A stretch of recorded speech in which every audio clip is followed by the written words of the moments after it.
असंगठित अर्थव्यवस्था पर दूसरा बड़ा आक्रमण जीएसटी। जीएसटी यूपीए का आइडिया था।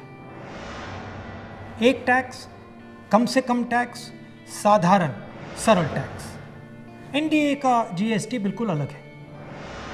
4 अलग अलग टैक्स, 28% तक टैक्स और बड़ा कॉम्प्लिकेटेड, समझने को बहुत मुश्किल टैक्स। जो स्मॉल एंड मीडियम बिजनेसेस हैं वो इस टैक्स को भर ही नहीं सकते और जो बड़ी कंपनियां इसको आसानी से भर सकती हैं वो 5, 10, 15 अकाउंटेंट्स लगा सकते हैं। ये 4 अलग अलग रेट क्यों हैं? ये 4 अलग अलग रेट इसलिए हैं क्योंकि सरकार चाहती है कि जिसकी पहुंच हो वो जीएसटी को आसानी से बदल पाए और जिसकी पहुंच ना हो वो जीएसटी के बारे में कुछ ना कर पाए। पहुंच किसकी है? हिंदुस्तान के सबसे बड़े 15-20 उद्योगपतियों की पहुंच है।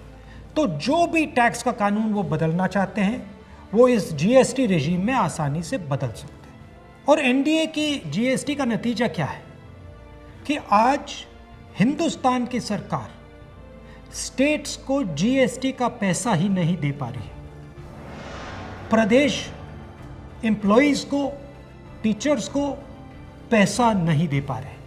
तो जीएसटी बिल्कुल फेल है, मगर ये सिर्फ फेल नहीं है, ये एक आक्रमण है गरीबों पर, स्मॉल एंड मीडियम बिजनेसेस पर। जीएसटी टैक्स की व्यवस्था नहीं है, जीएसटी हिंदुस्तान के गरीबों पर आक्रमण है।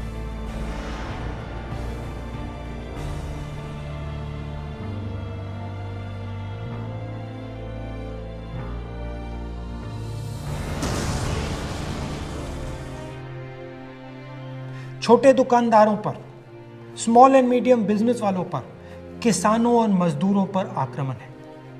हमें इस आक्रमण को पहचानना पड़ेगा और मिलकर एक साथ इसके खिलाफ हम सबको खड़ा होना पड़ेगा।